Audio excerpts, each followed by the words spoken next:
নমস্কার বন্ধুরা, চেটেপুটে চ্যানেলে আপনাদের সবাইকে স্বাগত। আমি একটা কড়াই বসিয়েছি হিটে। এখানে আমি 1 টিস্পুন রিফাইন্ড অয়েল গরম করেছি। এবার এখানে আমি দিয়ে দিলাম বেশ কিছুটা পরিমাণ গোটা জিরে। জিরেটা দেখুন হয়ে গেছে। এবারে আমি এখানে দিয়ে দিচ্ছি ছোট সাইজের একটা পেঁয়াজ কুচি, একটা কাঁচা লঙ্কা কুচি আমি দিয়ে দিলাম। এটা অবশ্যই ঝাল বুঝে আপনারা দেবেন।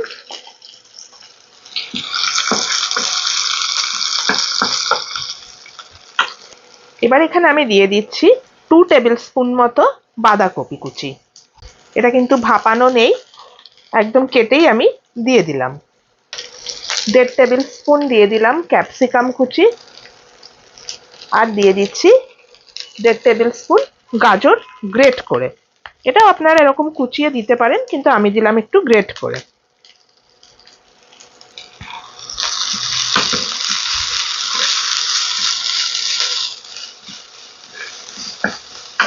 ফ্লেমটা আমার লো টু মিডিয়ামে আছে। আপনারা চাইলে এখানে একটু কড়াইশুঁটি, বিনস এগুলোও দিতে পারেন। দিয়ে দিচ্ছি স্বাদ মতো নুন। নুনটা আমি আগেই দিয়ে দিলাম, তার কারণ তাহলে জল ছাড়বে, সবজিটা তাড়াতাড়ি মজে যাবে।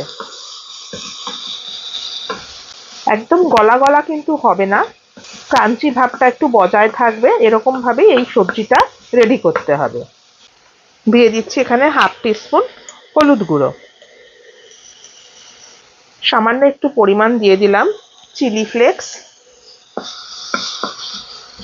একটুখানি আমি দিয়ে দিচ্ছি জল, খুব অল্প, 1 টেবিল স্পুন মতো।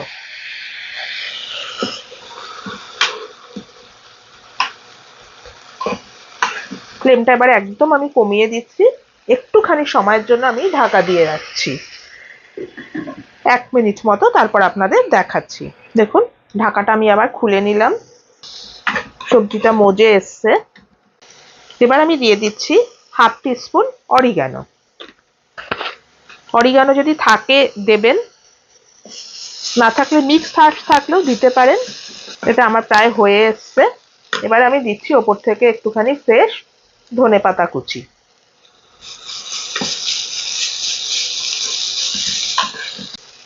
ফ্লেমটা এবার আমি অফ করে দিচ্ছি। এটাকে এবার আমি নামিয়ে দেব। এবার এটাকে ঠান্ডা করে নেব।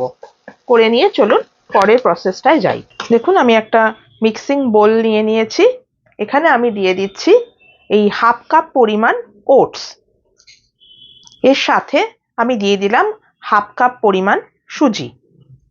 এবার এটাকে আমি মিক্সিতে একটা পাউডার করে নিয়ে এসে আপনাদেরকে দেখাচ্ছি। দেখুন আমি একদম মিক্সিতে একটা পাউডার মতো করে নিয়ে এসছি এটা, এই সুজিটা আর ওটসটা। এবার এখানে আমি দিয়ে দিচ্ছি স্বাদ মতো নুন, দিয়ে দিচ্ছি 1/2 টিস্পুন জোয়ান, আর দিচ্ছি সামান্য একটু পরিমাণ ধনেপাতা। এবার এটাকে আমি জল দিয়ে মেখে নেব, যেরকম ভাবে আমরা রুটি করার সময় আটা মাখি ঠিক সেরকম ভাবে। এখানে আমি কিন্তু কোনো তেলের ব্যবহার করছি না। অল্প অল্প করে জল দিয়ে আমি এটাকে মেখে আনছি। আমি একটা ডো রেডি করে নিলাম। এবার 10 মিনিট আমি ঢাকা দিয়ে রেখে দেব। যেহেতু সুজি আছে সেজন্য একটু ফুলবে, আর সুজি আছে বলে কিন্তু একটু টাইট হয় মাখাটা। 10 মিনিট এবার রেখে দিচ্ছি। 10 মিনিট বাদে আমি ফিরে আসছি। 1/2 কাপ সুজি আর 1/2 কাপ ওটসের গুঁড়োতে আমার 5টা লেচি হয়েছে। চলুন এবার আপনাদেরকে আমি বেলে দেখাই।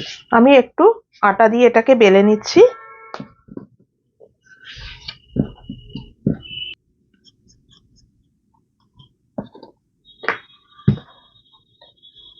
দেখুন আমি একটা রুটি আমি এরকম ভাবে বেলে নিলাম। এবারে একটা ছুরির সাহায্যে আমি এটাকে একটা শেপ দিয়ে দিচ্ছি। সাইডগুলো কেটে নিচ্ছি।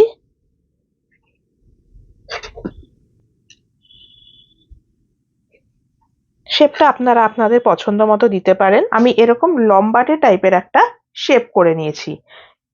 আপনারা চাইলে আপনাদের খুশি মতো করবেন, একটু বড় করতে পারেন, যেরকম পছন্দ। এবারে যে পুরটা আমি বানিয়েছিলাম, দেখুন এই যে পুরটা ঠান্ডা হয়ে গেছে। এবারে পুরটা থেকে অল্প একটু পুর নিয়ে, খুব বেশি দেওয়ার দরকার নেই, এই মাঝখানটায় আমি দিয়ে দিচ্ছি। এবারে এই দেখুন, এই যে এই পাটটা আছে, এই পাটটা ভাঁজ করে আস্তে করে আমি তুলে নিলাম, তুলে চাপা দিয়ে দিচ্ছি। এই যে সাইডগুলো হাতের সাহায্যে আমি আটকে দিচ্ছি।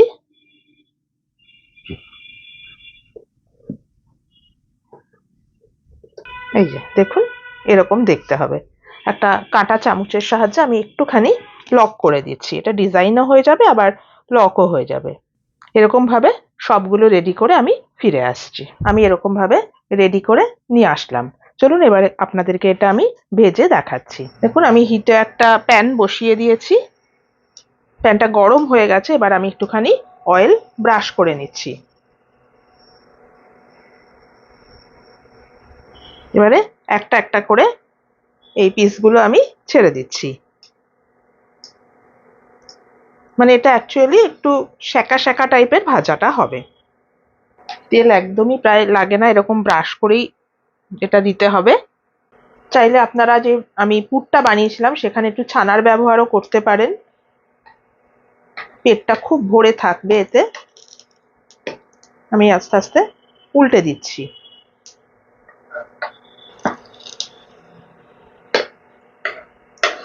চাইলে আপনারা শুকনো প্যানের মধ্যে আগে ভালো করে এটাকে এপিট ওপিট করে সেঁকে নিয়ে তারপরে একটু অয়েল ব্রাশ করে দিতে পারেন, একটু বাটার ব্রাশ করে দিতে পারেন। যথেষ্ট হেলদি কিন্তু এই রেসিপিটা, কারণ এখানে আপনারা দেখতেই পেলেন তেলের ব্যবহার কিন্তু খুবই কম।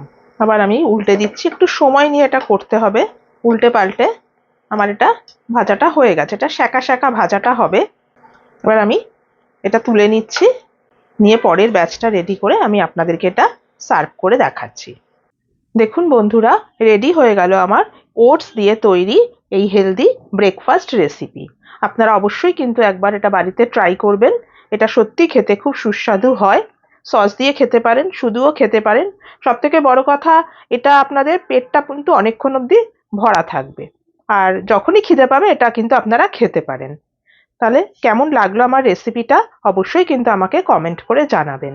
আমার এই রেসিপিটা যদি আপনাদের পছন্দ হয়ে থাকে তাহলে প্লিজ আমার চ্যানেলটিকে সাবস্ক্রাইব করে একটা লাইক করে আমার পাশে থাকবেন। আর যদি ফেসবুক থেকে দেখেন অবশ্যই কিন্তু আমার পেজটিকে ফলো করে নেবেন। আজ তাহলে চলি, আবার চলে আসবো অন্যদিন নতুন কোনো রেসিপি নিয়ে। সুস্থ থাকবেন, ভালো থাকবেন, নমস্কার।